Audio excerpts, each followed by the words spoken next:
Olá,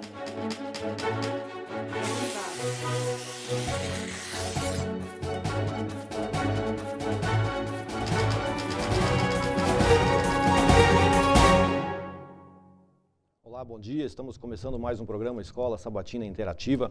Feliz sábado para você que está nos ouvindo e você que está nos assistindo. Você pode entrar em contato desde já pelo nosso programa, fazer suas perguntas, expor suas dúvidas e mandar aquele abraço para nós, confirmar a sua audiência. Pode ser pelo facebook.com/ESI Curitiba, o nosso e-mail esi@centraldecuritiba, melhor dizendo, esi@central.org.br. E você que quer estudar a lição, não adquiriu ela gratuitamente, não fez assinatura, você pode entrar no site www.cpb.com.br. Os meus convidados de hoje são Mônica Pellini, Gilson Pisato e Ubirajara Moreira. O tema da lição é Paulo, Missão e Mensagem. E nada melhor do que começarmos o nosso programa com a bênção do Senhor. Eu quero pedir aí ao Gilson Pisato que eleve ao céu uma oração. Vamos orar então, junto conosco aí, você que está na sua casa, vamos pedir a bênção do Pai. Querido e bom Deus, nesta hora, Senhor, nos reunimos aqui para juntos estudarmos a Tua Palavra. Também os nossos amigos que nos escutam e estão aí para aprender mais de Ti. Que o Senhor coloque a Sua mão sobre nós, ilumine a nossa mente e os nossos corações, que Teu Santo Espírito habite em nós nesta hora. Nós Te agradecemos por Jesus. Amém. Amém. Um bom dia a todos. É um privilégio estar aqui com vocês nesse dia de sol tão gostoso que a gente está vivendo aqui. E estou feliz com a presença do Sandro, né, que já fizemos o programa várias vezes juntos, o Gilson também.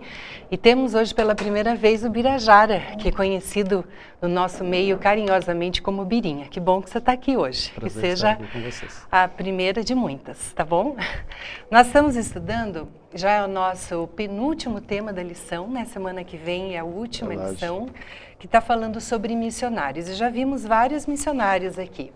E começamos a semana passada a estudar sobre a vida de Paulo. E acho que ele foi um missionário, assim, tão envolvente, tão importante, acho que ele só perde mesmo para Jesus Cristo, né, Gilson? E eles deram aqui 2 semanas para falar sobre Paulo, que eu acho que a gente até poderia ter uma lição do trimestre inteiro falando sobre a vida dele.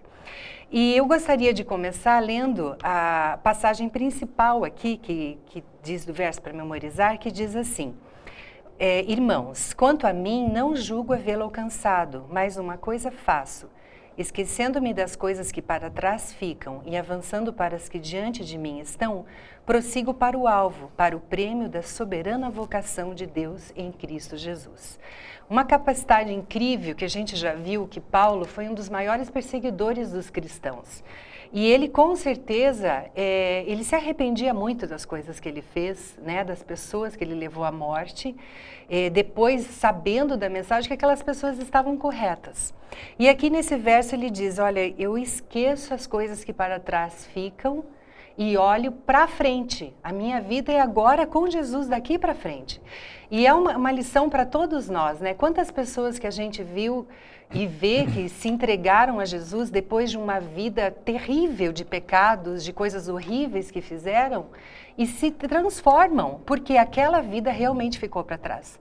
Aquela pessoa é uma nova pessoa em Jesus. E é essa lição que Paulo diz pra gente. Todo mundo, se eu, que fiz coisas tão horríveis, eu segui em frente e tive uma nova chance, que fique aí, não sei o que aconteceu com a tua vida antes de você conhecer a Cristo, ou talvez você esteja conhecendo a Cristo agora, mas tenha em mente que a tua vida ficou para trás e que agora é uma nova vida. Né? E Paulo, aqui tem uma parte que diz uma coisa muito interessante, que diz assim, Paulo não era apenas um homem de letras. Por que a lição enfatiza isso? Porque ele era tido como um erudito, uma pessoa extremamente estudada, inteligente, né? E aqui enfatiza um outro aspecto, que ele também era um missionário. E que ele estabeleceu várias igrejas e ele não tinha medo de pregar.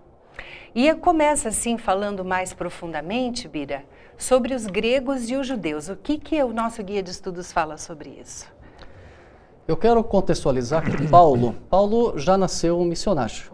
Porque o missionário ele tem a incumbência de transmitir algo.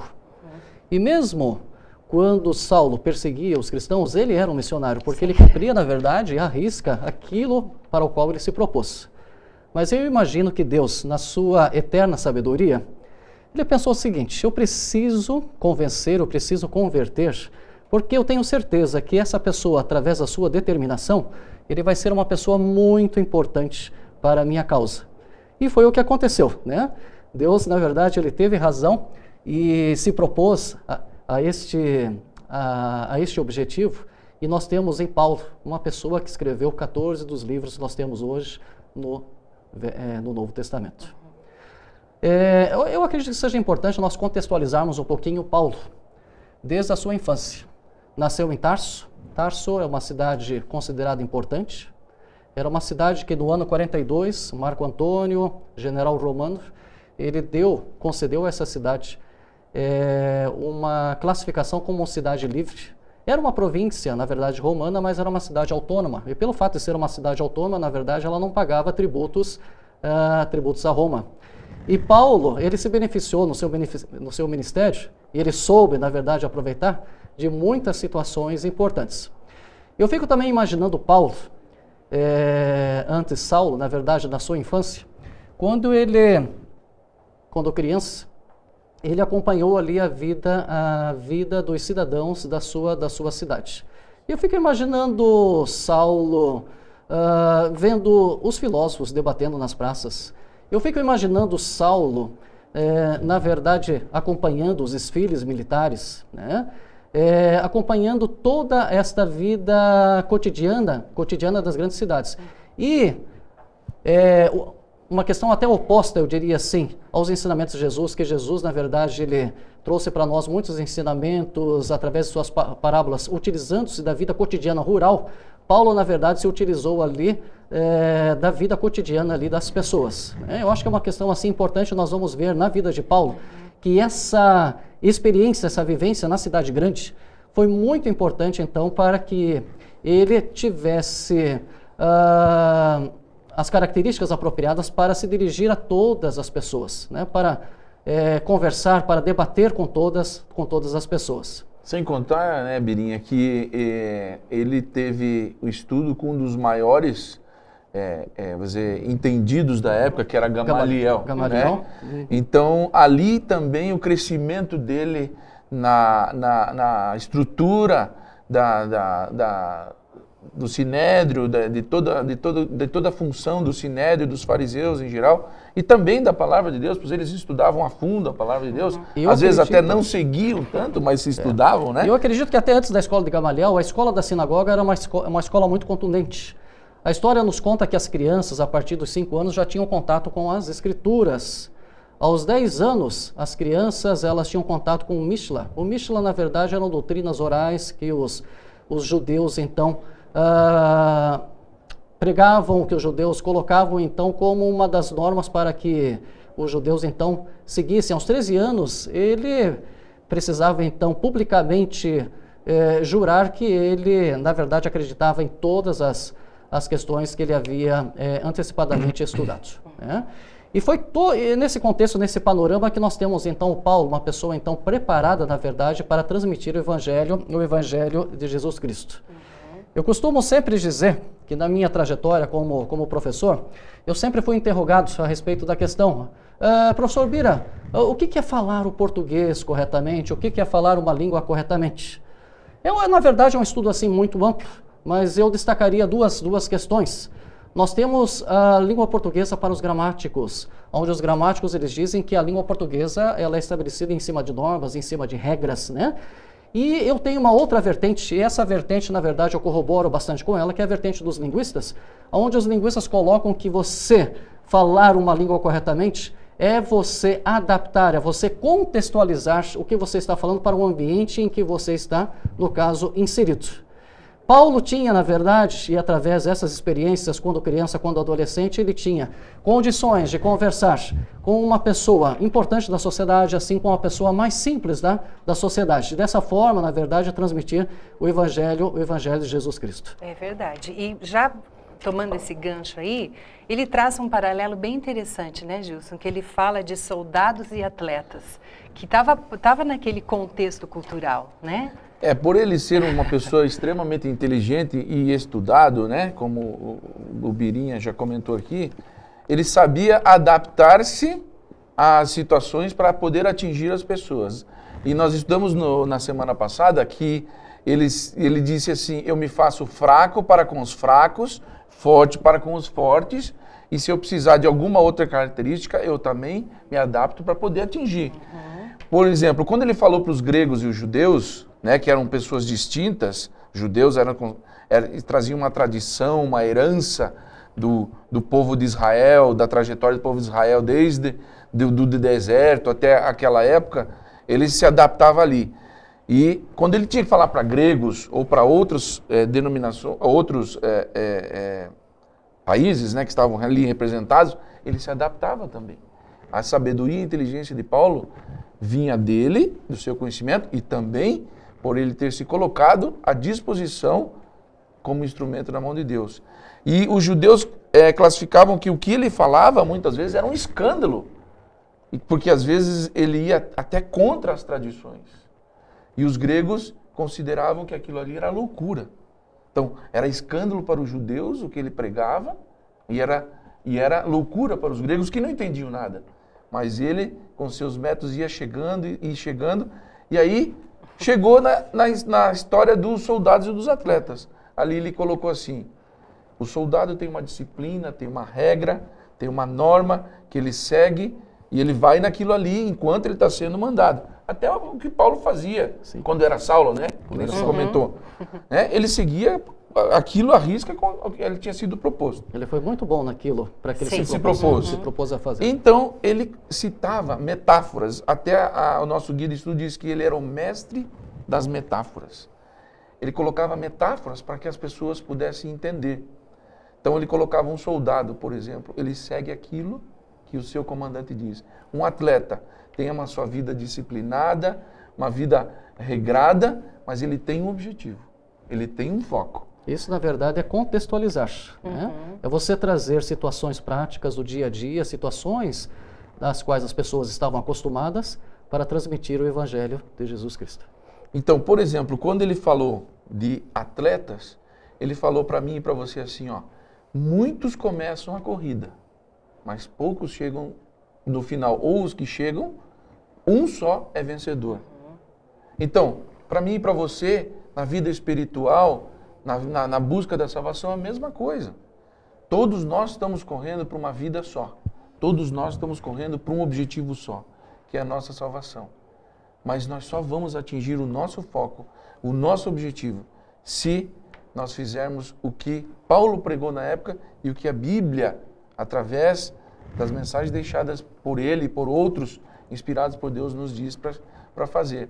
É muito mais fácil chegar no objetivo se nós fizermos isso. Aí Paulo entra na lei, né, Mônica? Paulo entra na lei e aí também bastante coisa acontece naquela trajetória. É interessante, né, Bira, porque já ele tocando aqui no aspecto da lei, existiam muitas leis cerimoniais, né? E a lei dos 10 mandamentos, que é realmente a ênfase do que ele acreditava ser importante. Então, muitas dessas leis cerimoniais, ele acreditava que talvez a pessoa não precisava seguir tudo aquilo para seguir a Jesus.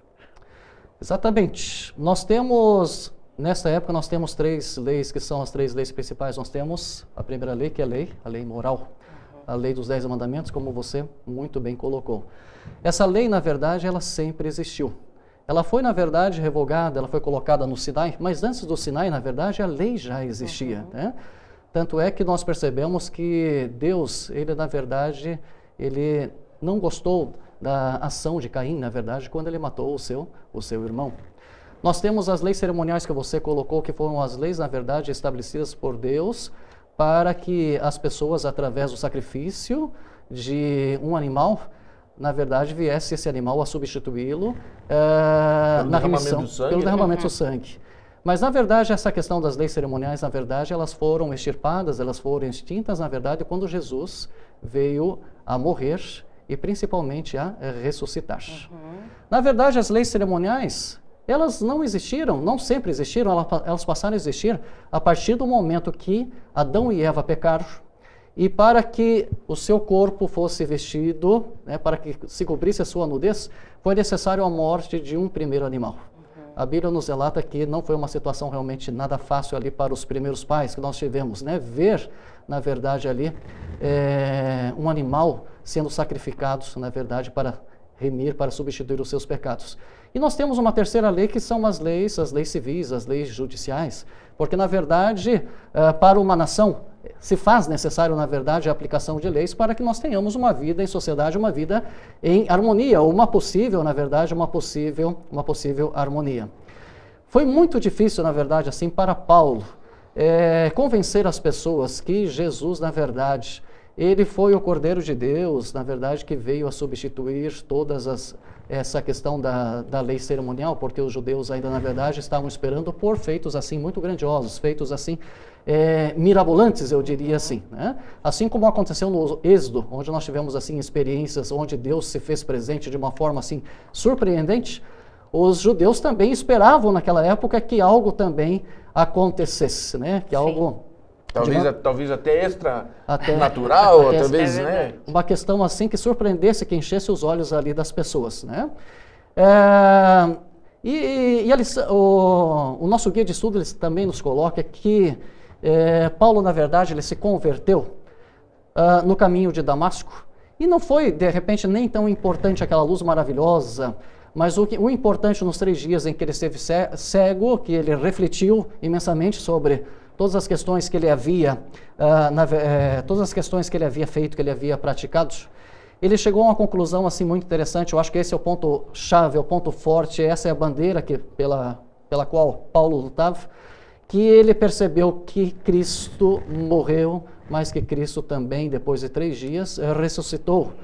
E Paulo coloca que após a sua ressurreição, ele apareceu para Cefas, ele apareceu para os 12 e apareceu para mais 500 pessoas.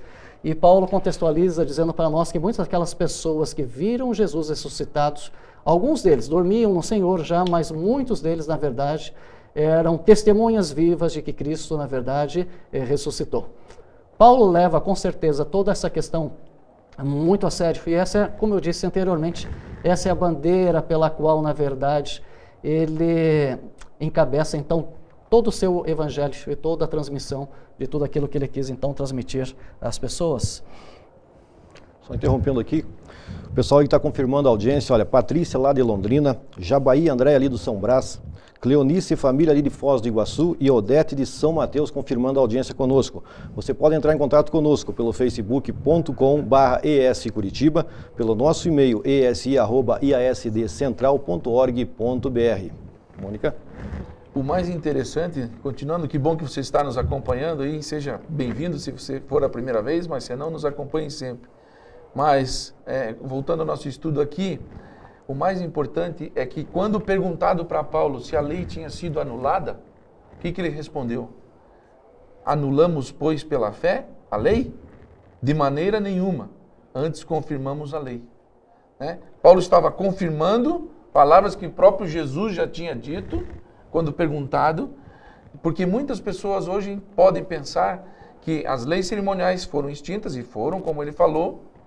As leis civis não estão aí porque precisa, os países precisam para que as pessoas possam conviver, mas a lei moral, os 10 mandamentos, ela já existia, permaneceu e vai permanecer ainda até a volta de Jesus e até os séculos dos séculos. Em nenhum momento nós vemos Paulo, na verdade, extinguindo a lei. Ele falou, a partir da ressurreição de Jesus, agora está liberado o dia de guarda, né?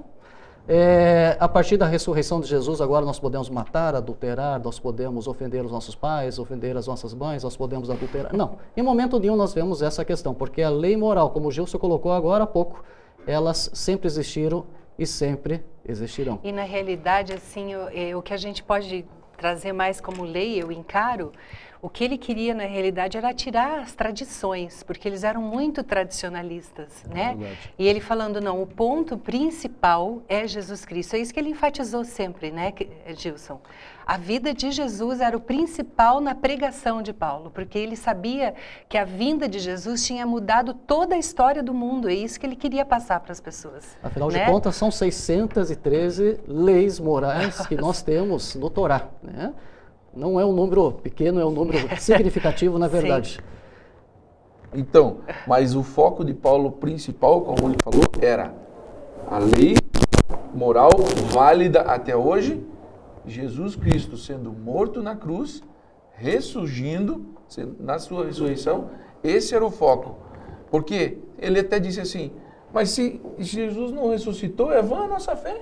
Sim. E nós estamos acreditando no que então? Você está acreditando no que então? Se você não acredita que Jesus ressuscitou.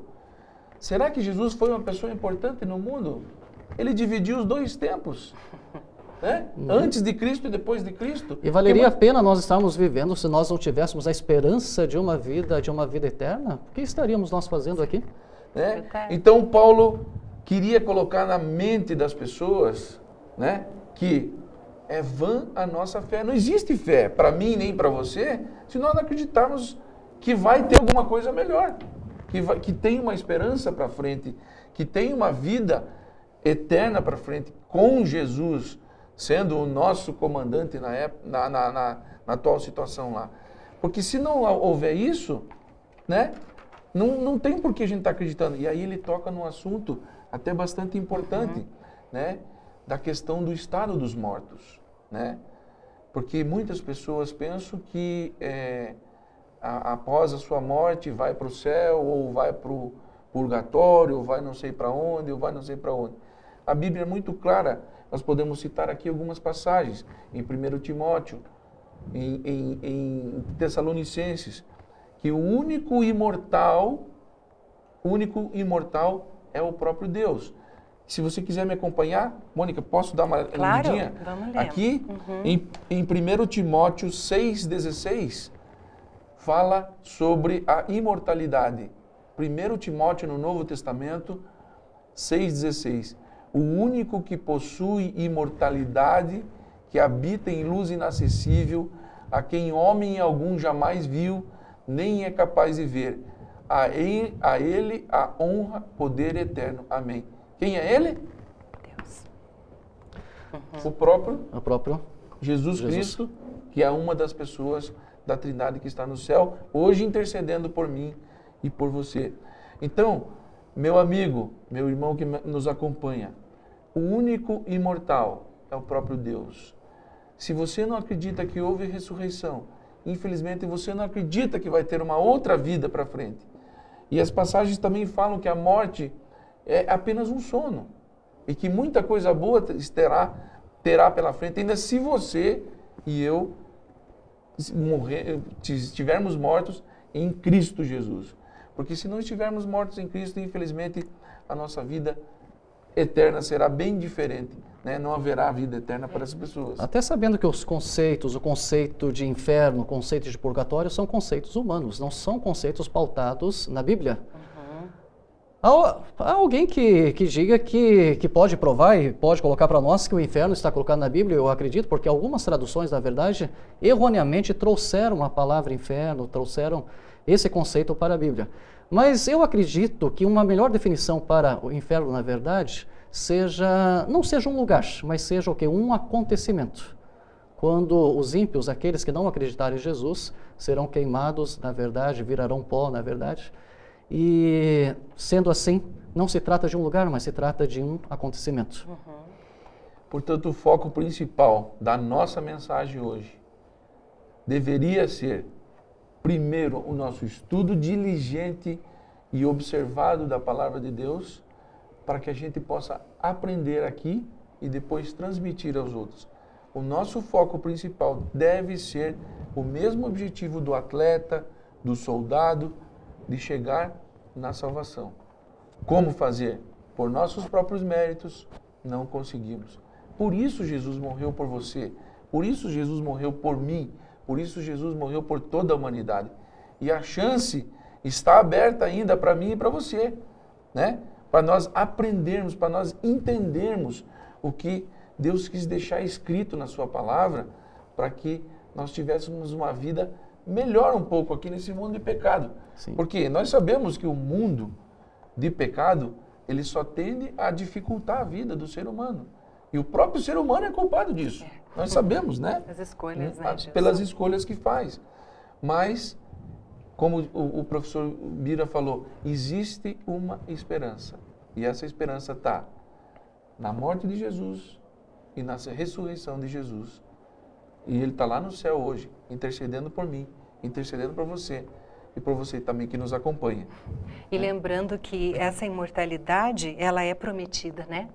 Quando Cristo voltar e levar os seus para o céu, que seus podem ser todos nós, porque a chance é para todos, né? Sim. E Deus tem lugar para todos, daí teremos essa imortalidade, né? Mas não agora. E um último aspecto que nosso guia de estudo enfatiza é a convivência com os outros. Paulo enfatizou muito desse trabalho em grupo. Ele sabia que uma pessoa sozinha não consegue fazer nada, né? A gente precisa dos dons uns dos outros. Algumas pessoas têm experiência em mais uma área ou têm um dom em uma área. E ele sabia que a gente precisava conviver em grupo. Só que, engraçado, mesmo ele sendo uma referência, ele também teve as suas desavenças, teve as suas dificuldades de convivência, como nós temos também. Né, Bira? Eu queria que você falasse um pouco para a gente aqui, ó, sobre a convivência dele, principalmente com o Barnabé, o que aconteceu? A convivência é algo difícil. Né? Relacionar-se com as pessoas é muito complicado, é muito difícil. Alguém me perguntava esses dias a seguinte questão. Bira, lá na sua igreja, todas as pessoas são santas, existe... como é o seu ambiente? Eu falei para eles, olha, um hospital sem doentes, ele não é um hospital. Uma igreja sem pecadores, ele não é na verdade uma igreja. As relações, realmente, elas são muito difíceis. Eu vejo Paulo uma pessoa extremamente obstinada naquilo que precisava, naquilo que gostaria de fazer. E de repente ele encontrou em outras pessoas, de repente assim, um corpo mole, na verdade, para determinadas questões, e ele não aceitava não aceitou, mas estudando o nosso guia de referência que nós temos, nós percebemos que Paulo, no transcorrer da sua vida, ele foi uma pessoa que, através do Espírito Santo, ele foi uma pessoa transformada. Nós somos pecadores, convivemos em uma comunidade pecadora, mas o nosso objetivo nessa terra, na verdade, em viver em comunidade, é nos assemelharmos, sei que isso é muito difícil, mas nos assemelharmos ao caráter de Cristo. Eu acredito que esse é o objetivo, né, da nossa corrida, da nossa competição, aqui nessa terra, nos assemelharmos ao caráter divino, ao caráter de Jesus Cristo. Quer ver sobre a convivência, que esses dias eu estava andando na rua e vi atrás aquelas frases que tem atrás do caminhão, assim, sempre tem alguma frase, às vezes algumas inteligentes, algumas mal criadas, mas essa eu achei muito interessante. Viver é fácil, difícil é conviver. É conviver. Viver é fácil, difícil é conviver com os outros. Exatamente. Né? Foi o que você comentou aqui agora. Aproveitando até a sua frase, tem uma frase que está aparecendo muito nas redes sociais, que diz lá que se você saiu da igreja por causa das pessoas, é porque você nunca entrou lá por causa de Jesus Cristo. É verdade. É isso mesmo. Agora, Paulo sabia conviver com as pessoas, mas ele era meio determinado, como incisivo, no começo, né? Incisivo. E o que ele se propunha a pregar, o que ele se propunha a fazer, ele fazia. E muitas pessoas não entendiam isso. Ele, até os próprios ajudantes dele, como o João Marcos, o Barnabé e tal, depois ele se associou ao Silas e foi para pregar também. E depois, como disse o Birinha, pela transformação e pela aproximação dele no caráter de Jesus, ele conseguiu até perdoar. Sim. O Marcos, o Barnabé, quem é que ele dizia, não vamos levar o João Marcos, porque o João Marcos não corrobora com as minhas ideias. Mas não é assim. As diferentes opiniões, elas devem existir. Deve existir. É bom que existam diferentes opiniões. E o próprio Jesus colocou isso. Ele não queria que todo mundo o seguisse por medo ou por pavor, mas sim por amor. Então, as diferentes opiniões, elas devem existir. E Paulo era muito incisivo no que ele pregava e no que ele colocava. Mas, ao mesmo tempo, ele sabia contornar a situação nós falamos que ele já se adaptou, e o estudo aqui nos fala o seguinte, que ele não abrandou muitas vezes a verdade, mas ele também não comprometeu a verdade. Ou seja, você também não pode passar a mão na cabeça da pessoa e aceitar tudo o que ela está te falando ou te pregando. Você tem dúvida? Vá na Bíblia. Não acredite no que eu ou nós estamos falando aqui. Acredite na Bíblia. E o que nós estamos tentando fazer é passar para mim e para você a Bíblia, que é a palavra de Deus. Né? E é um aspecto interessante, né, Gilson, que a gente pensa assim, a pessoa, ela se converteu, agora ela está totalmente pronta.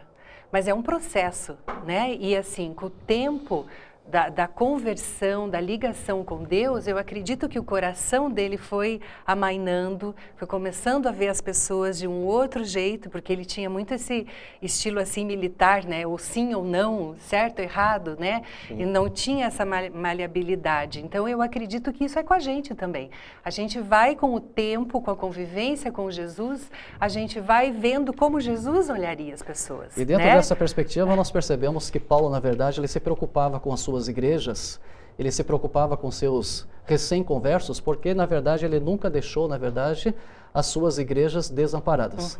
Paulo, na verdade, conhecia a eficiência do serviço dos correios romanos, e na verdade, através das suas epístolas, ele transmitia as suas palavras de ânimo, as suas palavras de carinho.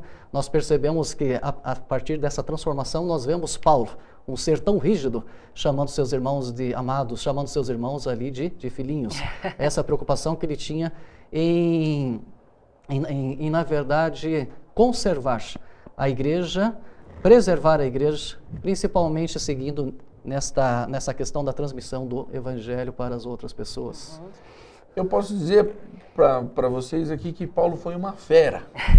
Uma fera que soube ser domada. Foi o cara, né? Foi o cara da época, mas uma fera que pôde ser domada e pôde ser adaptada sem comprometer a verdade, como já falamos aqui, como ele mesmo fala, mas foi uma fera que soube se colocar como instrumento e Deus, na sua sabedoria infinita, o usou extremamente e até na implantação das igrejas, da igreja primitiva, das outras cidades, porque ele andou por vários lugares, teve vários martírios e tudo, como vimos, mas ele foi uma pessoa totalmente entregue ao seu objetivo.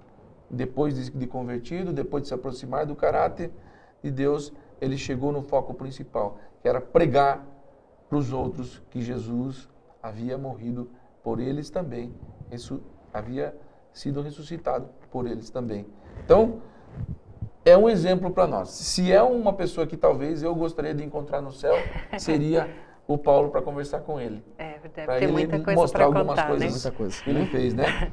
Eu gostaria apenas de encerrar com uma parte, bem na última parte do nosso estudo, diz uma coisa muito interessante que fala assim: o apóstolo Paulo tem sido comparado com o efeito borboleta na teoria do caos, isto é, a ideia de que o bater das asas de uma borboleta na Califórnia causa um furacão na Ásia. A obra dele como escritor e pregador ajudou a transformar uma seita judaica de um local obscuro do Império Romano numa religião mundial. Então, eu vejo aqui que o que Paulo fez a diferença para muitas pessoas e faz para nós até hoje. E isso está ao alcance de cada ser humano que está nas mãos de Deus. Porque uma pessoa transformada pelo poder de Deus, ela pode fazer muita diferença no meio em que ela está. E o que eu peço hoje é para que cada um de nós nos coloquemos para que Deus, através de nós, possa cumprir os propósitos que Ele tem para a nossa vida. Ele tinha um propósito específico para Paulo, ele se colocou nas mãos de Deus, se converteu verdadeiramente e cumpriu esse propósito. Mas o propósito que ele tem para mim e para você hoje não é menos do que ele tinha para Paulo. Porque Deus ama todos igualmente e Ele tem grandes propósitos para a nossa vida. Então que a gente possa se colocar nas mãos dEle a cada dia como Paulo fez. Muito obrigada pela cooperação de vocês nesse sábado. Se Deus quiser, sábado que vem nós vamos estar aqui novamente para encerrar essa lição tão bonita que fala sobre vários missionários aqui na Bíblia.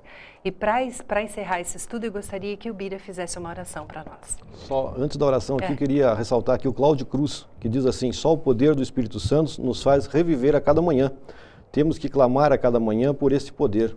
Paulo depois reconheceu e aceitou a João e Marcos.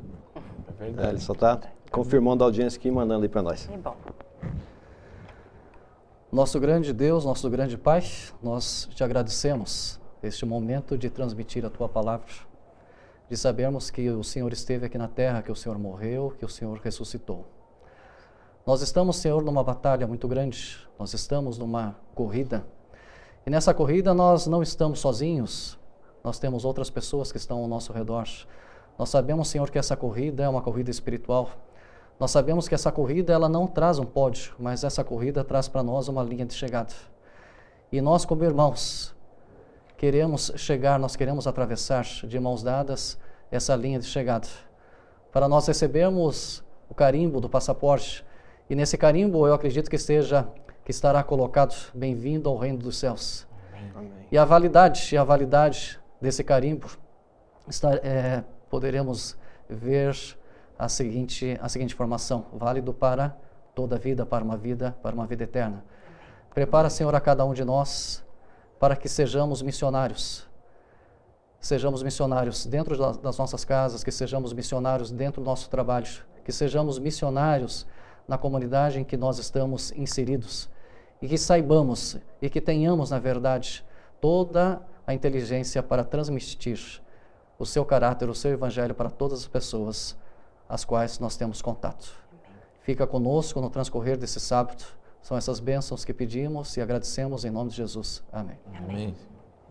Amém. Estamos chegando então ao final de mais um programa da Escola Sabatina Interativa.